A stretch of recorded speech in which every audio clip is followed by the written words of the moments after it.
ওরে যেদিন আজরাইল আসিয়া ধরবে,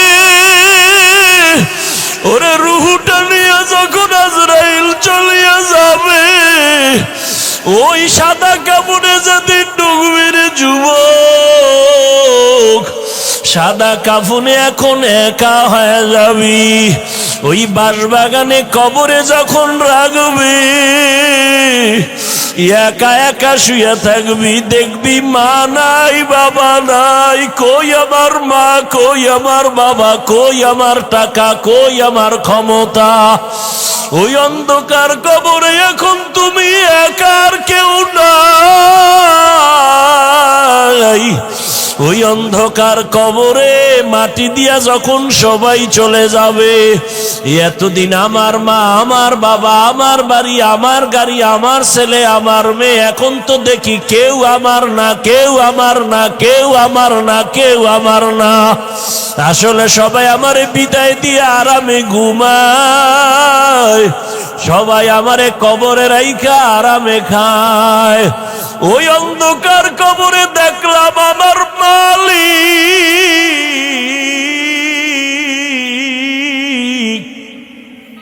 ওই কবরে আমার মাওলা ছাড়া আমার আর আপন কেউ হবে না রে বাবা। ওই মাওলার একটু আপন বানাও, ইবাদতের মাধ্যমে একটা গুণের মানুষ হও, আমার নবীর তরিকার মালা গলায় লাগাও। ও আমার কলিজার যুবক, ও বৃদ্ধ বাবাজি, মা বোনেরা, জীবনে তো গুনাহ কম করো নাই, আমার মাওলার ভয় নিয়ে তওবা করো। আল্লাহর দেওয়া পানি, আল্লাহর দেওয়া বাতাস, আল্লাহর দেওয়া সূর্যের আলো, চাঁদের আলো ভোগ করতেছো, কিন্তু ওগুলো ভোগ কইরা একবারও কি আমার আল্লাহরে হাজিরা দিয়া বলছো লাব্বাইক? আবার আল্লাহর সামনে কি একবারও সেজদায় পড়ে বলছো সুবহানা রাব্বিয়াল আ'লা? ওরে আমার মাওলা, যদি সেজদায় পড়া যদি একবার ডাক দিতি, আমার মাওলা কুদরতি পা তোর কপালের নিচে ঢুকায় দিয়া বলতো, বান্দা আয় আয়, জীবনে যত গুনাহ করছো তওবা কর, আমি মাফ করে দিব। আমার দরজা ছাড়িয়া কই যাবি? আর দরজা নাই, যেখানে যাবি জাহান্নামের আগুন। আমার রহমতের দরজা ছেড়ে যাইও না রে গোলাম। ওরে দাড়ি কামানেওয়ালা ভাই, জাহান্নামের দরজায় বসে আছো, বেপরদায় গিয়া জাহান্নামের দরজায় বসে আছো। এখনো সময় আছে, ফিরিয়ে আসো, আর আমার মালিকের ডাক দাও, অন্তর দিয়া ডাকো আর বলো, হে দয়ার আল্লাহ, জীবনে তো কত নামাজ ছাড়লাম, দাড়ি কাটলাম, বেপরদায় চললাম, মন মতো গুনাহ করেছি, মা বাবার সাথে বেয়াদবি, ওলামায়ে কেরামের সাথে বেয়াদবি, মুরব্বীদের সাথে, শিক্ষকের সাথে বেয়াদবি। আল্লাহর কাছে মনে মনে বলো, আল্লাহ, মরিয়া গেলে তো তুমি ছাড়া আমার আর আপন কেউ হবে না। আজকে থেকে তওবা করে নিলাম, আর নামাজ ছাড়বো না, দাড়ি কাটবো না, বেপরদায় চলবো না, মা বাবারে কষ্ট দিব না, ওলামায়ে কেরামের পরামর্শ নিয়ে, শিক্ষক মুরব্বীদের দোয়া নিয়ে চলবো, নবীর তরিকায় চলবো। আল্লাহর কাছে দুই ফোঁটা চোখের পানি ছেড়ে তওবা করো। তোমার মতো যুবক স্কুলে পড়ে, কলেজে পড়ে, চাকরি করে, ব্যবসা করে, নামাজ ছাড়ে না, দাড়ি কাটে না, তুমি কেন পারবা না? ও আল্লাহর বান্দারা, গুনাহ নিয়ে কবরে গেলে জানুনি কত ভয়ঙ্কর হালাত।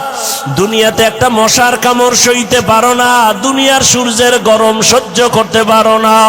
ওরে গুনাহ নিয়ে বেনামাজি অবস্থায় তওবা না করে যদি মরিয়া যাও, ওই কবরে দুই পার্শ্বের মাটির চাপ, ওই কবরে জাহান্নামের আগুনের গরম, সাপ বিচ্ছুর কামড় কেমনে সহ্য করবা? আল্লাহকে মনে মনে বলো, আর চোখের পানি ছেড়ে কাঁদো, আর বলো, আল্লাহ, আর নামাজ ছাড়বো না, আর দাড়ি কাটবো না, বেপরদায় চলবো না। ও দয়ার মালিক, এই ময়দানে তাকায় দেখেন আপনার গোলামরা কেন আসছে, বালুর ভিতরে বসে কি চায়? আয় আল্লাহ, একজনকেও খালি ফিরাইয়া দিয়েন না। না। আয় আল্লাহ সবাইকে তাওবাওয়ালা জিন্দেগি দান করেন। আয় আল্লাহ নবীর আদর্শের উম্মত বানায় দেন। আপনার মারেফত আমাদের সিনার মধ্যে দান করেন, মারেফতের নূর দিয়ে সিনাটা ভরপুর করে দেন। আয় আল্লাহ গুণের মানুষ হওয়ার তৌফিক দান করেন, আমিন। দুনিয়াতে আমরা আসছি আগে, বড় হইছি, তারপরে কোরআন শিখছি, তাহলে কি হবে? আমরা আগে আসছি, সৃষ্টি আগে, শিক্ষা আমাদের পরে। কিন্তু আল্লাহ বলেন না, আমি আগে কোরআন শিখাইছি, পরে মানুষ বানাইছি। আল্লাহ উল্টা বললেন কেন? ফিআলুল হাকিম লা ইয়াখলু আনিল হিকমা। হাকিমের কোনো কাজ, কোনো কথা হিকমত থেকে খালি না, জ্ঞান থেকে জ্ঞানীদের কথা শূন্য না। তুমি সাউন্ডটা পারো না ক্লিয়ার করতে? গেছে গেছে।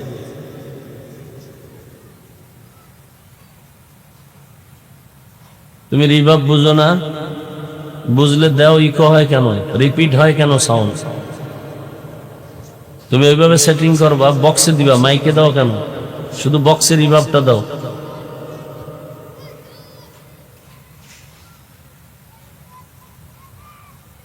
আল্লাহ উল্টা বলছেন যে আমি আগে কোরআন শিখাইছি, পরে মানুষ বানাইছি। আমাদের বিবেকের উল্টা, বাস্তবতার উল্টা। মুফাসসিরিনে কেরাম বলেন এটাই সঠিক। আমাদের বুঝের দুর্বলতা।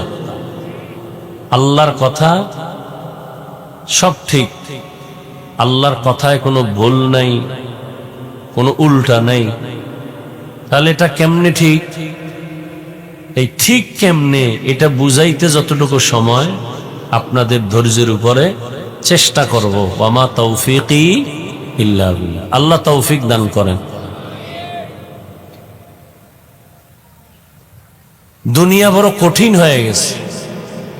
ইবাদত করবেন, দ্বীনের কাজ করবেন, খুব কঠিন। একজন আল্লাহর ওলি বলছিলেন যে ঈমান নিয়ে মরব পরের কথা, বেঁচে থাকা কঠিন। মানুষ অন্যায়ের উপরে চলতে চলতে এমন অবস্থা যে এখন ভালো কথাটাকে অন্যায় মনে করে। মিথ্যার উপরে চলতে চলতে এমন অবস্থা হইছে এখন সত্য কথাটাকে মিথ্যা মনে করে। ভালো কথা শুনবে না, বলে হুজুর বেশি বুঝে। ইমাম সাহেব একটা ভালো কথা বলছে, কিন্তু ওই লাইনে মানুষ নাই, কেন? হুজুর বেশি বুঝে, বেশি কথা কয়।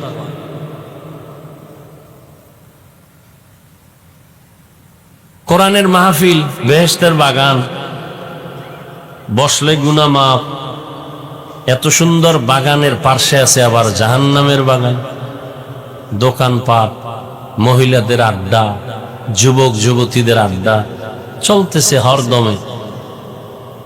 কেউ আজকে ওখানে কি কয়, মাহফিল উপলক্ষে মার্কেটে যাই। মাহফিলে গিয়া কি নিবে? মোনাজাতের পরে একটা বেলুন কিনছে, এটা বাড়ি নিয়ে যাবে। বউ যদি জিগায় কি আনছো, যে এটা মোনাজাতে বেলুন কবুল করায় নিয়ে আইছি। আপনারা হাসেন, কত বড় নিমক হারাম হইলে, কত বড় নির্বোধ হইলে, কত বড় অবুঝ হইলে, কত বড় দিল খারাপ হইলে এটা কোরআনের প্যান্ডেলে এসে বসে না, ঘোরাফেরা করে, বিড়ি টানে, খানা দানা খায়, গল্প করে, আর যাওয়ার সময় হাতে একটা বেলুন আর একটা প্লাস্টিকের মাছ কিনে এগুলো নেয়। লজ্জা শরম বলতে কিচ্ছু নেই। এই সমস্ত বেয়াদবগুলো আবার হুজুরদের ভুল ধরে। আল্লাহ হেদায়াত দান করুন। এটা একটা ওয়াজের শান হইল, যেখানে মানুষ কান্নাকাটি করে, চোখের পানি ছাড়ে, আল্লাহর কাছে গুনাহ মাপ চায়, আর সেখানে গুনাহ নিয়ে বাড়ি যায়। আল্লাহ হেদায়াত দান করুন। বলার দায়িত্ব আমার, মানবেন কিনা সে দায়িত্ব আপনার। তো আল্লাহ যে বললেন আমি আগে মানুষ সৃষ্টি করি না, আগে কোরআন শিখাইছি, পরে মানুষ বানাইছি, তার মানে কি? মুফাসসিরিনে কেরাম বলেন আল্লাহর কাছে সব মানুষ দামি না। একদল মানুষ দামি, তাহলে মানুষ কয় দল? সবই মানুষ। হিন্দুরাও মানুষ, বৌদ্ধরাও মানুষ, ইহুদিরাও মানুষ, সব মানুষ।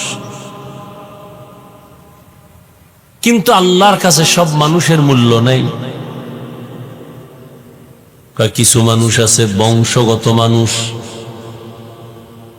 বংশগত মানুষ মানে কয় মানুষের বংশে যার জন্ম সে বংশগত মানুষ। যেমন আদম আলাইহিস সালাম আমাদের বংশগত পিতা, আমরা তার বংশগত সন্তান, আমরা তার বংশগত সন্তান। আবার আমাদের আর এক পরিচয় হলো আমরা জন্মগত মানুষ। বলে মানে আপনি আদমের সন্তান ঠিক, কিন্তু আমার বাবার সন্তান না। আমি আমার বাবার পরিচয় চলি, আমি আমার বাবার জন্মগত সন্তান, তিনি আমার জন্মগত বাবা পিতা। আল্লাহর কাছে এই বংশগত মানুষের কোনো দাম নাই, জন্মগত মানুষের কোনো দাম নাই। আল্লাহর কাছে ভিন্ন আর এক দল মানুষের বড় মূল্য। ওই মানুষ হলো একমাত্র গুণগত মানুষ, গুণের মানুষ। বলেন তো আল্লাহর কাছে কোন মানুষের দাম? কথা বলতে হবে। বয়ান এতক্ষণ শুনছেন, পেট ভরে গেছে, আর বয়ান তো আপনারা জানেন, সবাই জানেন। এখানে একটা মানুষও নাই যে বয়ান জানে না। মিছা কথা সওয়াব না গুনাহ? তো কে যা বলছেন জানেন না? গালি দেওয়া তো কি জানেন না? মা বাবার সাথে বেয়াদবি গুনাহ। আলেমের বিরুদ্ধে ফেসবুকে লেখা কি জানেন না? চুরি করা, ডাকাতি করা, নাচ গান বেপরদায় চলা, সবই জানেন। কি জানেন না? এরপরও যদি বলেন জানি না, তাহলে ফিডা হবে ডবল। ফিডা কি? কেন? কয় জানলি না কেন, অন্যায় করলি কেন? জানার জন্য আলেম পাঠাইছি, জানলি না কেন? জানাইয়া দেওয়ার জন্য মাদ্রাসা বানাইছি, জানলি না কেন? জানাইয়া দেওয়ার জন্য নবী রসুল পাঠাইছি, জানলি না কেন? এক ফিডা। আর অন্যায়টা করলি কেন? আর এক ফিডা। কিছু চালাক তো চালাক ধরা খায় সব জায়গায়। আমরা না যাই না করছি, কারণ ফিডা ডবল হয়ে গেছে। মনে করছে সিঙ্গেল হবে, ডবল বানাই নিয়েছে। না যাই না অন্যায় করলে ফিডা কি? যাই না করলে সিঙ্গেল। যাই না করলে কি? সিঙ্গেল। তবে সিঙ্গেলটার ওজন কিন্তু অনেক বেশি। যাই না শুনে এত বড় পাপ কোন করলি? তো আল্লাহর আদালতে একমাত্র গুণগত মানুষের দাম, বংশগত মানুষের কোনো মূল্য নাই, জন্মগত মানুষের কোনো মূল্য নাই। আপনাদের এই কি বাজার? এটা পাগলা বাজারে কুত্তা আসেনি? আছে? রাস্তায় ঘুরে একটা কুকুরেরও কোনো দাম নাই, কিন্তু যেই কুকুরের গলায় মালিকের শিকল লাগানো, ওই কুকুর বড় দামি। ঠিক খোলা আকাশে পাখি ওড়ে, একটা পাখিরও কোনো দাম নাই, যেই পাখি মালিকের খাঁচার ভেতরে আটকানো, ওই পাখির বড় দাম। রাস্তায় কুত্তা একটা ফিডাই মাইরে লাইছেন, কোনো টেনশন নেই, কিন্তু মালিকের শিকলের কুত্তা মারলে মামলা হয়ে যাবে। ঠিক নি? জঙ্গলের ভেতরে হাজারো প্রাণী আছে, কোনো দাম নাই, কিন্তু চিড়িয়াখানায় যাবেন, ওখানে বাঘ আছে, বাঘের দাম। ওখানে বন্য মানুষ আছে, দাম, দেখতে টাকা লাগবে, টিকিট লাগবে।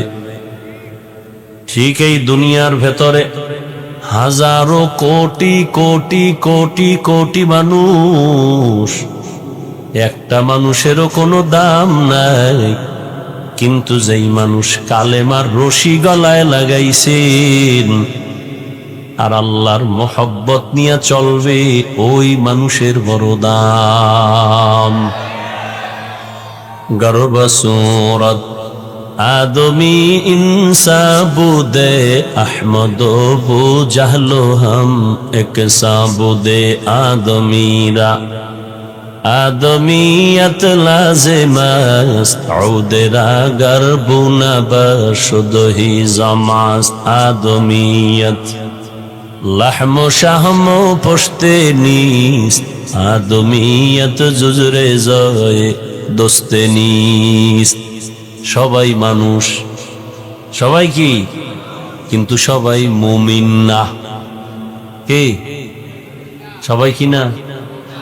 আবার সবাই মুমিন, কিন্তু মুমিনদের ভিতরে সবাই আমলওয়ালা না। আবার সবাই আমলওয়ালা, কিন্তু সবাই ইখলাসওয়ালা না, তাকওয়াওয়ালা না। ব্যবধান আছে না নাই? ভালো করে বুঝেন, দুনিয়াতে কুকুর, হাজার হাজার কুকুর, কোনো দাম নাই। এটা একভাবে বুঝাইছি, এবার আর একভাবে বুঝেন। হাজারো লাখো কুকুর আছে জমিনে, কোনো কুকুরের দাম নাই। ওই কুকুর এত দামি, একটা কুকুর আছে এত দামি, কিয়ামতের দিন ওই কুকুর জান্নাতে যাবে। আসহাবে কাহাবের সাথে যুবকেরা পাহাড়ের গর্তের মধ্যে আশ্রয় নিছিল জালেমদের থেকে হেফাজতের জন্য। গর্তের মুখে একটা কুকুর গিয়া পাহারা দিয়েছেন। সূরা কাহাফের মধ্যে ওর বয়ান চলে আসছে। কিতমির নামের কুকুর, আল্লাহর নবী বলেন জান্নাতে যাবে।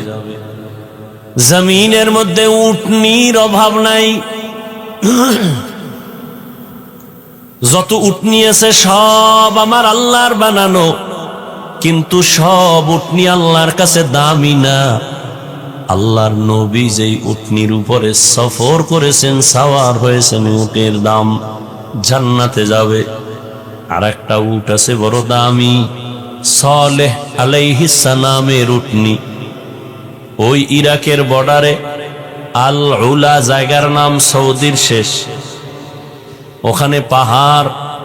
সালেহ নবী ওখানে আসলেন, কওমের লোকদের দাওয়াত দিলেন। কওমের মানুষ বলে, পাহাড় থেকে যদি একটা উটনি বের করে দেখাও, তোমার আল্লাহ যদি দেখায় তো তোমার আল্লাহরে মানব। সালেহ আলাইহিস সালাম বলে, মানবি? কাহা মানব। সালেহ আলাইহিস সালাম দোয়া করলেন, হে মালিক, এতগুলো গোলাম তোমারে ঈমান নিয়া তোমাকে মানবে, তুমি দয়া করে পাহাড়ের মধ্য থেকে উটনি বের করে দাও। বলতে দেরি নবীর দোয়া কবুল হয়েছে।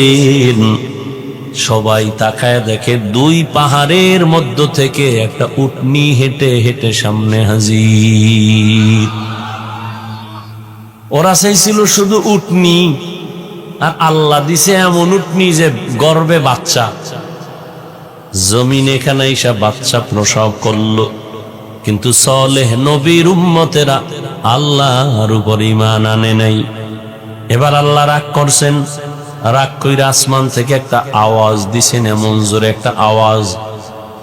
আওয়াজটা এসে একটা পাথরের মধ্যে পড়ে একটা বিশাল বড় গর্ত হয়ে গেছে।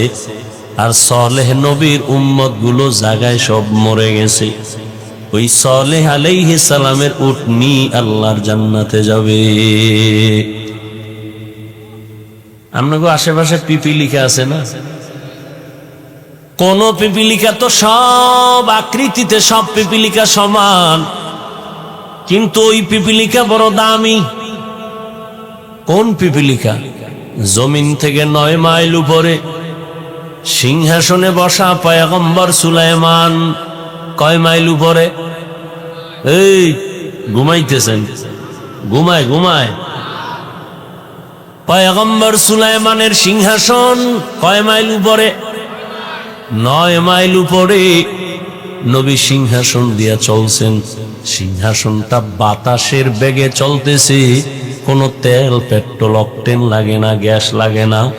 সুলাইমান নবীর সিংহাসন চালিকা শক্তি হলো একমাত্র বাতাস। সুলাইমান নবীর অর্ডার, দ্রুত দৌড়াও। দৌড়াচ্ছে সিংহাসন। সিংহাসনের মধ্যে পশু পাখি আছে, মানুষ আছে, জিন আছে, অন্য প্রাণী আছে। 9 মাইল উপরে সুলাইমান নবীর সিংহাসন। গর্তের পিপিলিকার নেতা লোকদের বলে, ওর জাতিদেরকে বলে, এই পিপিলিকা গর্তে ঢুকে যা, বিপদ সংখ্যাত আসতেছে, সুলাইমানের বাহিনী আসতেছে। কোরআনের আয়াত, ওদের পিছুনিতে মরে যাবি, তাড়াতাড়ি ঢোক, ভেতরে যা।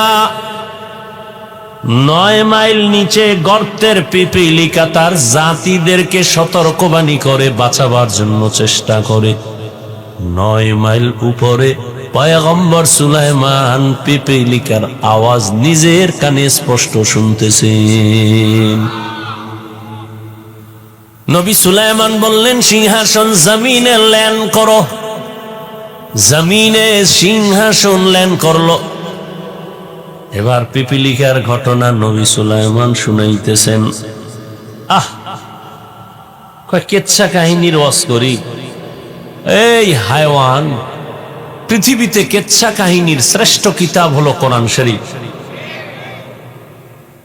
পৃথিবীতে কেচ্ছা কাহিনীর কিতাব হলো শ্রেষ্ঠ কোরআন শরীফ। 2000-এর উপরে আয়াতে আছে কেচ্ছা কাহিনী কোরআনে। তোর খবর আছে? ওলামায়ে কেরাম বলেন, এখন ওইদিকে যাব আবার। কোরআন শরীফে বাঘের কেচ্ছা নাই, গরুর কেচ্ছা নাই, সাপের কেচ্ছা নাই, তো জাহেল কয় কি কেচ্ছা কাহিনী?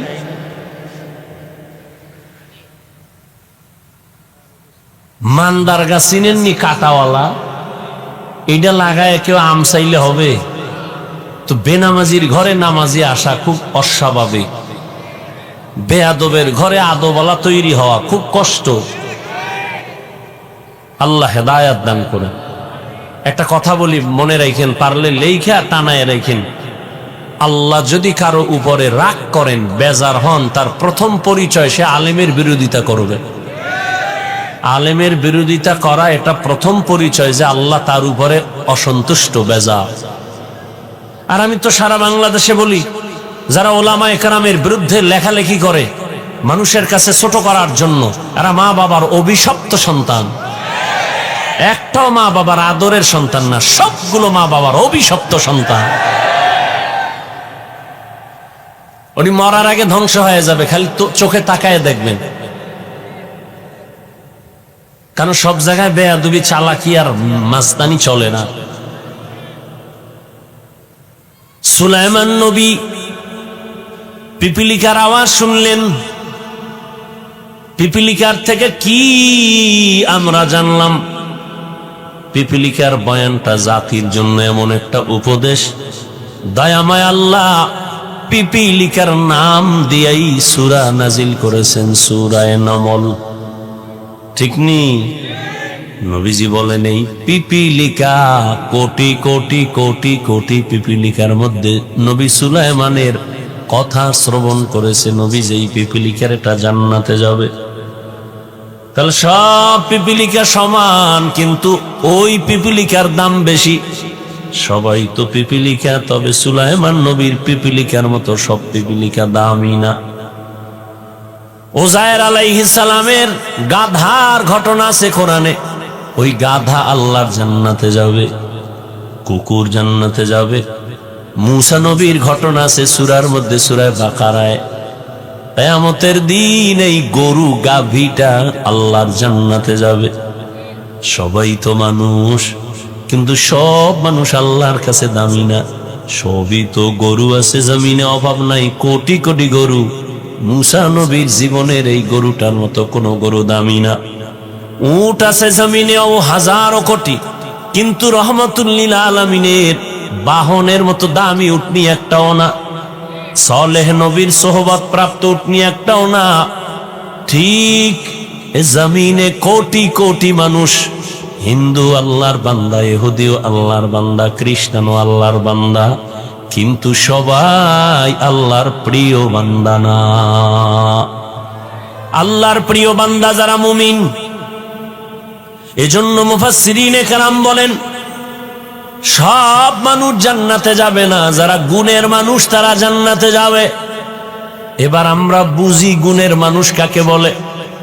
সবাই মানুষ কিন্তু সবাই গুণের মানুষ না, সবাই মানুষ সবাই মুমিন না, সবাই মুমিন সবাই আলেম না, সবাই আলেম তবে সবাই মুফতি না, সবাই মুফতি কিন্তু সবাই মুহাদ্দিস না, সবাই মুহাদ্দিস কিন্তু সবাই মুফাসসির না, সবাই নবী মুসা নবী ঈসা নবী ইব্রাহিম নবী দাউদ নবী ইউসুফ নবী, কিন্তু সবাই মুহাম্মদের মতো নবী না। মুহাম্মদ নবী, ইউসুফ নবী, দাউদ নবী, ইসমাইল নবী। ব্যবধানটা কোথায়? বলে সব নবী আল্লাহ তাআলার আশিক, আর আমার আল্লাহ নিজে হলেন মুহাম্মদের আশিক। ইমামুল আউয়ালিন আল আখিরিন বহরে সাদকা রাহমাতাল লিল আলামিন সাইয়্যিদুল কাউনাইন খাতমুল মুরসালিন আখিরামত বুদে ফখরুল আউয়ালিন। সবাই নবী সবাই মুহাম্মদের মতো না, বুঝেন নাই? সবাই তো মানুষ কিন্তু সবাই গুণের মানুষ না। গুণের মানুষ কারা? ভালো করে বুঝবেন। প্রত্যেকটা জিনিস যখন কেউ বানায়, বানানেওয়ালা কোনো জিনিস বানাইতে একটা কাজের জন্য বানায়। মাইকওয়ালা মাইক বানানোর সময় একটা কাজের জন্য বানাইছে না কামের জন্য? কথা বলেন না কেন? মাইকের কাজ কি? কয় আওয়াজ দিবে, আস্তে নিয়ে যাবে দূরে জোরে। কথা হলে কি বুঝলাম? কয় মাইকওয়ালা মাইক বানাইছে আওয়াজ দেওয়ার জন্য। যেই জিনিসটা যেই কাজের জন্য বানায় ওই কাজ হলো ওই জিনিসের গুণ। তাহলে মাইক বানাইছে আওয়াজ দেওয়ার জন্য, বলেন মাইকের গুণ কি? আওয়াজ দেওয়া। বাতিওয়ালা বাতি বানাইছে আলো দেওয়ার জন্য, বলেন বাতির গুণ কি? আলো দেওয়া। ঘড়িওয়ালা ঘড়ি বানাইছে টাইম ঠিক মতো দেওয়ার জন্য, বলেন ঘড়ির গুণ কি? পাখাওয়ালা পাখা বানাইছে বাতাস দেওয়ার জন্য, বলেন পাখার গুণ কি? মাইক যদি আওয়াজ না দেয় বলবে এটারে ভেঙ্গে ফেল, এটা গুণের মাইক না। বাতি যদি আলো না দেয় বলবে এটারে ভেঙ্গে ফেলে, ওটা গুণের বাতি না। যদি পাখায় বাতাস না দেয় বলে এটারে ভেঙ্গে ফেলে দাও, এটা গুণের পাখা না। কি বুঝলেন? আবার বুঝেন, যেই জিনিসটা বানানেওয়ালা কোনো কাজের জন্য বানায় ওই কাজটাই হলো ওই জিনিসের গুণ। এবার বলেন মানুষ নামের জিনিসটা আমার মালিক কেন বানাইছেন? বিড়ি টানার জন্য? আলেমের বিরোধিতা করার জন্য? ওয়ামা খালাকতুল জিন্না ওয়াল ইনসা ইল্লা লিয়াবুদুন।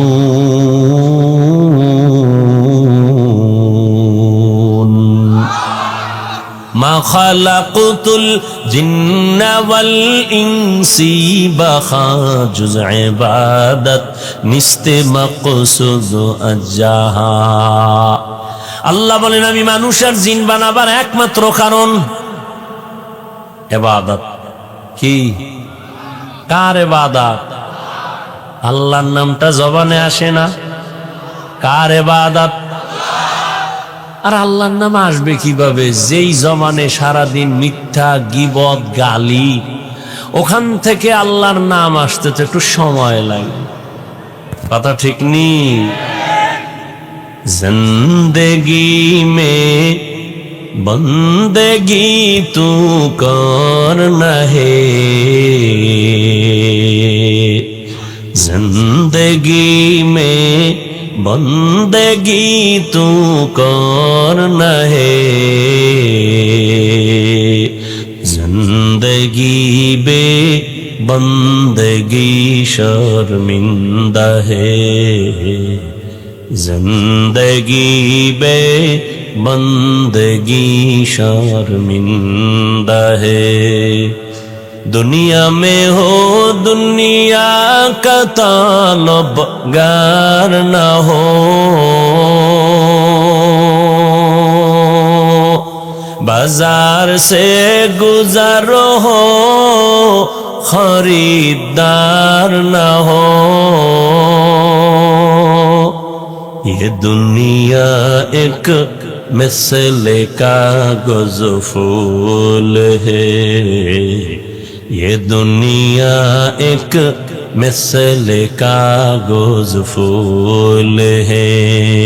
जिंदगी में बंदगी तू करना है,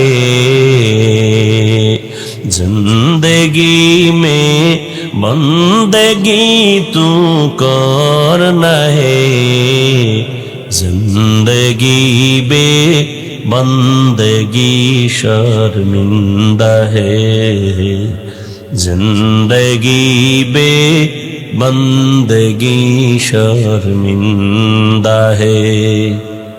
आए थे हम कुछ न कुछ खरीदने को, जैसे हो रोशन मेरे कल्बो रूहों। आए थे हम कुछ न कुछ खरीदने को, जैसे हो रोशन मेरे कल्बो रूहों। वरना कोई चारा दो जहां में नहीं, वरना कोई चारा दो जहां में नहीं। जिंदगी में बंदगी तू करना है, जिंदगी में बंदगी तू करना है। जिंदगी बे बंदगी शर्मिंदा है, जिंदगी बे बंदगी शर्मिंदा है। जिंदगी में बंदगी कुन बंदगी, बंदगी बे जिंदगी शर्मिंदगी। কষ্ট হয় আপনাদের? আর একটু থাকবেন, আল্লাহ কবুল করেন। হ্যাঁ, যেই জিনিসটা যেই কাজের জন্য বানানোওয়ালা বানায়, ওই কাজ হলো ওই জিনিসের গুণ। আল্লাহ মানুষ বানাইছেন কেন বলেন? একমাত্র ইবাদত। কার ইবাদত? আল্লাহর ইবাদতের জন্য বানাইছেন। তাহলে কি বুঝলেন মানুষের গুণ কি? ইবাদত করা। অতএব যেই মানুষটার মধ্যে আল্লাহর ইবাদত নাই, সেটা মানুষ ঠিক, তবে গুণের মানুষ না। আর যে গুণের মানুষ হবে না, ওই বান্দা জান্নাতও পাবে না। গরবা সুরত আদমি ইনসাবুদে আহমদবু জাহলো হামেক সাবুদে। আদমিয়ত লাহমু শাহমো পুশতে নিস, আদমিয়ত জুজরে যায় দুসতে নিস। সবাই আল্লাহর বান্দা, তবে প্রিয় বান্দা না। হিন্দু আল্লাহর বান্দা, প্রিয় বান্দা না। ইহুদি আল্লাহর বান্দা, প্রিয় বান্দা না। খ্রিস্টান আল্লাহর বান্দা, প্রিয় বান্দা না। আখিরি নবীর উম্মত আমরা, বান্দা বটে তবে আল্লাহর প্রিয় বান্দা। আল্লাহ বলেন আমি গুণের মানুষকে জান্নাত দিব, যারা গুণের মানুষ না। বংশগত মানুষ হলে জান্নাত পাবে না, জন্মগত পরিচয় মানুষ হলে জান্নাত পাবে না। একমাত্র গুণের পরিচয় মানুষ জান্নাত পাবে। মানুষের গুণ হলো ইবাদত করা। কার ইবাদত? ইবাদত মানে সারা রাত যায় নামাজে তসবিহ টানো, দিনের বেলা রোজা রাখো। হ্যাঁ, না, মানুষ তুমি দুনিয়াতে আসা থেকে মৃত্যু পর্যন্ত যা করবা, যা বলবা, সব হলো ইবাদত। খানা খাও ইবাদত, ঘুমাও ইবাদত, বাজার করবা ইবাদত। বান্দা তুমি কাউকে মোহব্বত করবা ইবাদত, কাউকে দুশ্মন মনে করো ইবাদত, হাসবা ইবাদত, কান্না করবা ইবাদত। তবে এগুলো মন গড়া না, দুইটা শর্তের বিনিময়ে। আমি যা করব, যা বলবো, এক নাম্বার শর্ত হলো রেজা বিল কাজা, দ্বিতীয় শর্ত হলো তরিকায়ে রাসূল। আপনি আমি যা করব, যা বলবো, সব হবে আমার আল্লাহর খুশির জন্য, নবীর তরিকায়। কার আদর্শে? লাকাদ কানা লাকুম ফি রাসূলিল্লাহি উসওয়াতুন হাসানাহ। রহমতের নবীর মধ্যে আছে উত্তম আদর্শ। তুমি নামাজ যদি পড়ো, নবীর তরিকায় পড়ো, ইবাদত নবীর তরিকায়। বাথরুমে যাবা, ইবাদত নবীর আদর্শ মেনে। পানি পান করো, ইবাদত নবীর তরিকা মেনে, আদর্শ মেনে। ঘুমাও, ইবাদত নবীর আদর্শ মেনে। কাউকে বন্ধু মনে করো, ইবাদত নবীর আদর্শ মেনে। কাউকে দুশ্মন মনে করো, ইবাদত নবীর আদর্শ মেনে। হাসি দাও, ইবাদত নবীর আদর্শ মেনে। কান্না করো, ইবাদত নবীর তরিকা বাদ দিয়া নামাজ পড়লেও ইবাদত হবে না। নবীজির তরিকা আদর্শ বাদ দিয়ে বান্দা রোজা রাখবা, ইবাদত হবে না। ও যুবক, একটু আমাকে জবাব দাও, আমার নবীজির আদর্শ থেকে দামি আর আদর্শ কারো কাছে আসেনি? যদি কেউ দাঁড়ায় বলতে পারো, হাফিজ ভাই, মদিনার নবীর আদর্শ থেকে শেখ মুজিবুর রহমান সাহেবের আদর্শ বড় ভালো, আল্লাহর জাতের কসম আমি নবীরটা বাদ দিয়া শেখ মুজিবেরটা নিব। কেউ যদি দাঁড়ায় বলতে পারো, মদিনার নবীর আদর্শ থেকে জিয়াউর রহমান সাহেবের আদর্শ ভালো, আমি মদিনার নবীরটা বাদ দিয়া জিয়া সাহেবেরটা নিব, পারবি? ওরে বাবা, জিয়া কেন, শেখ মুজিব সাহেব কেন? এই জমিনে আরো কত পণ্ডিত ছিল। আব্রাহাম লিঙ্কনের আদর্শ, মাও সেতুনের আদর্শ, লেনিনের আদর্শ, কালমার্সের আদর্শ। এক কথায় জবাব, দুনিয়াতে সব আদর্শগুলো হলো নাপাক, একমাত্র মদিনাওয়ালা নবীর আদর্শই হলো পাক। নবীর আদর্শ কেমন পাক? আর দুনিয়ার সব মানুষের আদর্শ কেন না পাক? দুনিয়ার মানুষ আদর্শ বানিয়ে গেছি, আইয়া আইয়া একদল কয়ডারে পরিবর্তন করো, সংশোধন করো।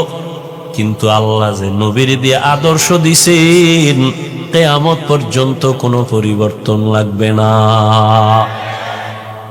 নবীর আদর্শ কত সুন্দর। আঙ্গুলের নখগুলো কেমনে কাটবা, সেখানেও নবীর আদর্শ আছে। কেমনে নখ রাখবা, সেখানে নবীর আদর্শ। কেমনে তুমি টুপি পরবা, নবীর আদর্শ। কেমনে জুতা পরবা, এখানেও নবীর আদর্শ আসেনি? আর কোন পণ্ডিতের আদর্শের মধ্যে জুতা পরার নিয়ম আসেনি? আছে? নাই। ঘরে ঢুকবা কেমনে, নবীর আদর্শ। বের হইবা কেমনে, নবীর আদর্শ। খানার লোকমা কেমনে মুখে দিবা, নবীর আদর্শ। পানি কেমনে পান করবা, নবীর আদর্শ। পৃথিবীর আর কোন পণ্ডিতের এইরকম আদর্শ নাই যে কেমনে পানি পান করব। সরকারি অর্থ মন্ত্রণালয় থেকে আপনাদের পাগলা এলাকায় মাদ্রাসায় 100 টন গম দিল, চাল দিল, ডাল দিল, এগুলি ভাত পাকায় খাবি। কিন্তু মন্ত্রণালয় থেকে এমন কেউ নাই যে দইরা দইরা বুঝাইবে কেমনে ভাত পাকাবি, শিখাই দিবে কেমনে চালগুলো সিদ্ধ করবি। কিন্তু মায়ার নবীর আদর্শ এত সুন্দর, আমার নবী ধইরা ধইরা দেখাইছেন গেলাসটা কেমনে ধরবি, কেমনে মুখের কাছে নিবি, কেমনে খাইতে বসবি, কেমনে ঘুমাইতে যাবি, বাথরুমে যাবি কেমনে যাবি, নবী ধইরা ধইরা শিখাইয়া দিছেন। মক্কার মুশরিকরা কয়, কেমন নবী বাথরুমের নিয়ম শিখায়? কয় শুধু নিয়ম না, বাথরুমে গিয়া কেমনে বসবা এটাও নবী শিখায়। কয় কেমনে বসবা, বাথরুমে গিয়া হাঁটুর উপরে কাপড় উঠানো যাবে না, এমনে বসবা। বাম পায়ের উপরে ভর করে বসবা, এটা নবীর আদর্শ সুন্নত। ডান পায়ে ভর করবা না, বাম পায়ের উপরে ভর করে বসবা। টিস্যু ঢিলাকুলুক ব্যবহার করবা। এরপরে ঢুকার আগে দোয়া পড়বা। খালি মাথায় বাথরুমে যাবা না, খালি পায়ে বাথরুমে যাবা না, ব্রেন কমে যাবে। দোয়া ছাড়া ঢুকবা না, কারণ সব শয়তানের আড্ডা হলো বাথরুম। জিন্নাতেরা বাথরুমে থাকে, নবীর আদর্শ আছে। একজন পণ্ডিতের আদর্শ দেখা যে বাথরুমে কেমনে ঢুকবে নিয়ম আছে, ওর বাথরুমের নিয়ম নাই, ও মানুষের কি দেখাইবে? ও ডান হাতে বিড়ি টানে, বাম হাতে চা টানে, আদর্শ। হ্যাঁ, আর আমার মায়ার নবী, কত সুন্দর নবী আমার, যে নবীর কোনো তুলনা নাই, যে নবী এত সুন্দর, তার ব্যবহার এত সুন্দর, তার চেহারা এত সুন্দর, তার আদর্শ এত সুন্দর। ১৫০০ বছর পর আজকে পাগলার বালুর মাঠের মধ্যে নজর করে দেখো, এখানে খানার চিন্তা নাই, ঘুমানোর চিন্তা নাই, বসারও কোনো জায়গা নাই।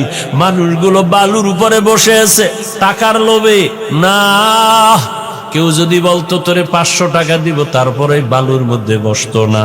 আর এই মানুষগুলো বালুর উপরে বসে আছে, ময়লা নিয়ে বসে আছে, কোনো চিন্তা নাই। মানুষ কান্না কান্না হালাত। এতগুলো মানুষ নিয়ন্ত্রণের জন্য কোনো র্যাব নাই, কোনো পুলিশ নাই, কোনো আর্মি নাই, কোনো বিডিআর নাই, কোনো আওয়াজ নাই, কোনো মারপিট নাই, খানা নিয়ে কারাকারি নাই। একটা অনুষ্ঠান দুনিয়ার নেতারা যখন করে, কত টাকা, কত নাস্তা, কত ভিডাভিডি, কত চেয়ার বাতাসে উড়ে। আবার নিয়ন্ত্রণের জন্য র্যাবও হিমশিম খায়, পুলিশও হিমশিম খায়। আর এই ময়দানের দিকে তাকায় দেখ, এটা কেমন সুন্দর এক বেহেশতের বাগান, আমার মদিনাওয়ালা নবীর আদর্শের ফুটন্ত গোলাপ, আমার মায়ার নবীর আদর্শের ফুটন্ত গোলাপ। বালুর মধ্যে বৈশাও মানুষের দিলটা কত নরম। ক্ষুধা আছে এখনো, কিন্তু রাতের খানা অনেকে খায় নাই। হ্যাঁ, রাতের খানা খায় নাই, কখন বাড়ি যাবে? অন্য জায়গায় গেলে দীর্ঘ টাইম, এখন বাজে 12টার কাছাকাছি, হয়তো স্ত্রী টেলিফোন করতো, না হয় নিজে ফোন কইরা কইতো, বউ কই আছো, ছেলে মেয়ে খাইছিনি, ঘুমাইছিনি, আমার আসতে একটু দেরি হইতেছে। কিন্তু এখানে বৈশা মনে হয় যেন বাড়ির কোনো চিন্তা নাই, গাড়ির কোনো চিন্তা নাই, স্ত্রীর কোনো চিন্তা নাই, অন্তরের মধ্যে দুনিয়ার কোনো চিন্তা নাই। কেমন যেন অন্তরের মধ্যে একটা আগুন জ্বলতেছে, আমি আমার মালিকের কেমনে পাই, আমি আমার মালিকের হারায় ফেলছি। আরে আমি তো ডাইনে তাকাইলে আব্বা পাই, মানে তাকাইলে আমার আম্মারে দেখি, সামনে আমার সন্তানের দেখি, পিছনে আমার আব্বা আম্মা আছে, আমার স্ত্রী আছে, আমার দোকান আছে, আমার ব্যবসা আছে, আমার চাকরি আছে, আমার ভক্তবৃন্দ আছে। কিন্তু না, আমার এত সুন্দর চেহারা দিয়া কে বানাইছে? আমার কণ্ঠ এত সুন্দর কে কণ্ঠদান করেছেন? আরে আমার এত মায়া করে কে বানাইছেন? আল্লাহ পাক রব্বুল আলামিন আমারে যে এত সুন্দর করে বানাইলেন, ওই মালিকের এখনো চিনলাম না। ওই মানুষগুলো আল্লাহর মহব্বত নিয়ে কান্না করে, দিলের মধ্যে একটা তামান্না নিয়ে আসে। ও আল্লাহর বান্দা, তাদের দিলের মধ্যে আগুন জ্বলতেছে। ও আল্লাহ মনে মনে বলে, হে মালিক, আমি টাকা পাইলাম, বাড়ি পাইলাম, গাড়ি পাইলাম, মা পাইলাম, বাবা পাইলাম। ও আল্লাহ, আমি এত কিছু পাইয়াও খুশি না। আসলে আমি আসল জিনিস পাই নাই। আসলে আমি তো তালাশ করি আমার মালিক। আমি যদি আমার মালিকের না পাই, আমার দুনিয়াও বরবাদ, আমার আখিরাতও বরবাদ। ওই বান্দা আমার মালিকের মায়া নিয়ে বসে আছে। আল্লাহর আশেক বান্দারা পাগলের মতো চিন্তা করে, আমার মালিকের কোথায় পাবো, মালিকের সঙ্গে কখন আমার মোলাকাত হবে। ওই বান্দা কথার ফাঁকে ফাঁকে একটা নিঃশ্বাস ছাড়ে, আহ আহ আহ বলে একটা নিঃশ্বাস ছাড়ে, মনে হয় যেন কি হারায় গেল। ওরে বান্দা, তুমি টাকার পিছনে দৌড়াও, বাড়ির পিছনে দৌড়াও, গাড়ির পিছনে দৌড়াও, নারীর পিছনে দৌড়াও, আর যারা আমার মাওলার খাঁটি আশিক, ওই বান্দার অন্তরে এই মুহূর্তে বাড়ির চিন্তা নাই, গাড়ির চিন্তা নাই, ছেলের চিন্তা নাই, কোনো চিন্তা নাই। অন্তরের মধ্যে শুধু এখন একটাই চিন্তা, আমি আমার মালিকের পাইলাম কিনা, আমি আমার আল্লাহর মোহাব্বত অন্তরে জমা করে নিতে পারলাম কিনা, আমি আমার মাওলাকে নিয়ে আমার আদালতে যাইতে পারবো কিনা, আমি আমার মালিকের কই পাই। আল্লাহর যারা খাঁটি আশেক ওরা শুধু চিল্লায় আর কাঁদে, আর আমার মাওলারে তালাশ করে আর বলে আমার দয়ার মাওলারে,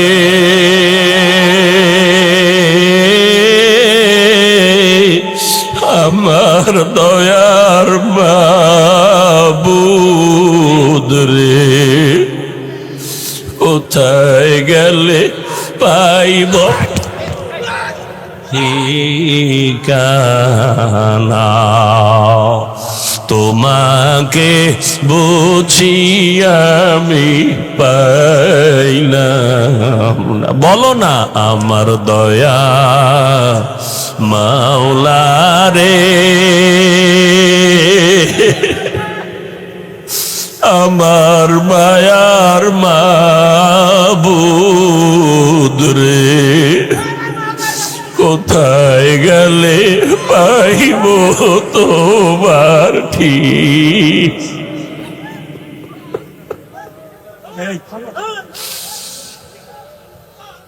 তোমাকে পাইবার আশে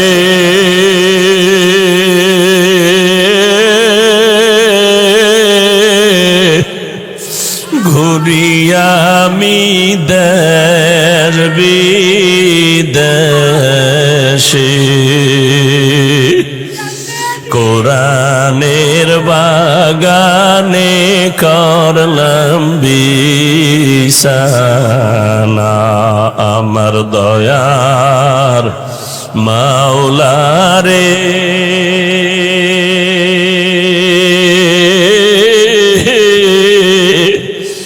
আমার দয়ার মাবুদ,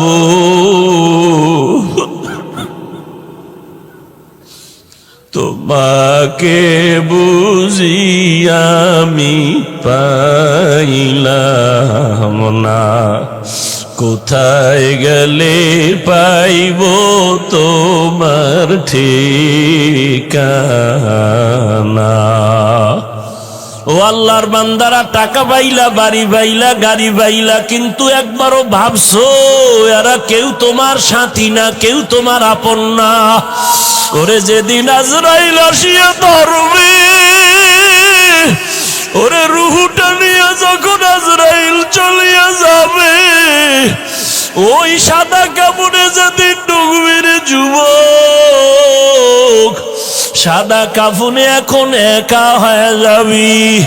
ওই বাঁশবাগানে কবরে যখন রাখবে, একা একা শুয়ে থাকবি, দেখবি মা নাই, বাবা নাই, কই আমার মা, কই আমার বাবা, কই আমার টাকা, কই আমার ক্ষমতা। ওই অন্ধকার কবরে এখন তুমি একা, আর কেউ নাই।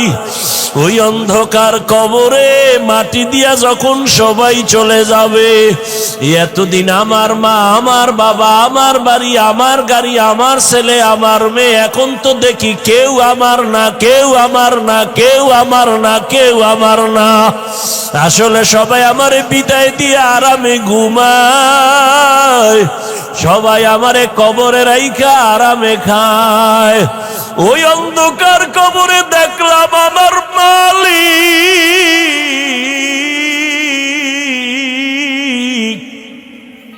ওই কবরে আমার মাওলা ছাড়া আমার আর আপন কেউ হবে না রে বাবা। ওই মাওলার একটু আপন বানাও, ইবাদতের মাধ্যমে একটা গুণের মানুষ হও, আমার নবীর তরিকার মালা গলায় লাগাও। ও আমার কলিজার যুবক, ও বৃদ্ধ বাবাজি, মা বোনেরা, জীবনে তো গুনাহ কম করো নাই, আমার মাওলার ভয় নিয়ে তওবা করো। আল্লাহর দেওয়া পানি, আল্লাহর দেওয়া বাতাস, আল্লাহর দেওয়া সূর্যের আলো, চাঁদের আলো ভোগ করতেছো, কিন্তু ওগুলো ভোগ কইরা একবারও কি আমার আল্লাহরে হাজিরা দিয়া বলছো লাব্বাইক? আবার আল্লাহর সামনে কি একবারও সিজদায় পড়ে বলছো সুবহানা রাব্বিয়াল আ'লা? ওরে আমার মাওলা, যদি সিজদায় পড়া যদি একবার ডাক দিতি, আমার মাওলা কুদরতি পা তোর কপালের নিচে ঢুকায় দিয়া বলতো বান্দা আয় আয়, জীবনে যত গুনাহ করছো তওবা কর, আমি মাফ করে দিব। আমার দরজা ছাড়িয়া কই যাবি? আর দরজা নাই, যেখানে যাবি জাহান্নামের আগুন। আমার রহমতের দরজা ছেড়ে যাইও না রে গোলাম। ওরে দাড়ি কামানেওয়ালা ভাই, জাহান্নামের দরজায় বসে আছো, বেপরদায় গিয়া জাহান্নামের দরজায় বসে আছো। এখনো সময় আছে, ফিরিয়ে আসো, আর আমার মালিকের ডাক দাও, অন্তর দিয়া ডাকো আর বলো হে দয়ার আল্লাহ, জীবনে তো কত নামাজ ছাড়লাম, দাড়ি কাটলাম, বেপরদায় চললাম, মন মতো গুনাহ করেছি, মা বাবার সাথে বেয়াদবি, ওলামায়ে কেরামের সাথে বেয়াদবি, মুরব্বীদের সাথে, শিক্ষকের সাথে বেয়াদবি। আল্লাহর কাছে মনে মনে বলো, আল্লাহ মরিয়া গেলে তো তুমি ছাড়া আমার আর আপন কেউ হবে না। আজকে থেকে তওবা করে নিলাম, আর নামাজ ছাড়বো না, দাড়ি কাটবো না, বেপরদায় চলবো না, মা বাবারে কষ্ট দিব না, ওলামায়ে কেরামের পরামর্শ নিয়ে, শিক্ষক মুরব্বীদের দোয়া নিয়ে চলবো, নবীর তরিকায় চলবো। আল্লাহর কাছে 2 ফোঁটা চোখের পানি ছেড়ে তওবা করো। তোমার মতো যুবক স্কুলে পড়ে, কলেজে পড়ে, চাকরি করে, ব্যবসা করে, নামাজ ছাড়ে না, দাড়ি কাটে না, তুমি কেন পারবা না? ও আল্লাহর বান্দারা, গুনাহ নিয়ে কবরে গেলে জানুনি কত ভয়ঙ্কর হালাত। দুনিয়াতে একটা মশার কামড় সইতে পারো না, দুনিয়ার সূর্যের গরম সহ্য করতে পারো না। ওরে গুনাহ নিয়ে বেনামাজি অবস্থায় তওবা না করে যদি মরিয়া যাও, ওই কবরে 2 পার্শ্বের মাটির চাপ, ওই কবরে জাহান্নামের আগুনের গরম, সাপ বিচ্ছুর কামড় কেমনে সহ্য করবা? আল্লাহকে মনে মনে বলো, আর চোখের পানি ছেড়ে কাঁদো, আর বলো আল্লাহ আর নামাজ ছাড়বো না, আর দাড়ি কাটবো না, বেপরদায় চলবো না। ও দয়ার মালিক, এই ময়দানে তাকায় দেখেন আপনার গোলামরা কেন আসছে, বালুর ভিতরে বসে কি চায়? আয় আল্লাহ, একজনকেও খালি ফিরাইয়া দিয়েন না। আয় আল্লাহ, সবাইকে তওবাওয়ালা জিন্দেগি দান করেন। আয় আল্লাহ, নবীর আদর্শের উম্মত বানায় দেন। আপনার মারেফত আমাদের সিনার মধ্যে দান করেন, মারেফতের নূর দিয়া সিনাটা ভরপুর করে দেন। আয় আল্লাহ, গুণের মানুষ হওয়ার তৌফিক দান করেন, আমিন। আলহামদুলিল্লাহি রাব্বিল আলামিন। والصلاة والسلام على سيد الأنبياء والمرسلين وعلى آله وأصحابه أجمعين يا أرحم الراحمين يا أرحم الراحمين يا أرحم الراحمين। আয় আল্লাহ, কুদরতের নজর দিয়া দেখেন, এই বালুর মাঠে, বালুর উপরে বসে আছে তারা কারা?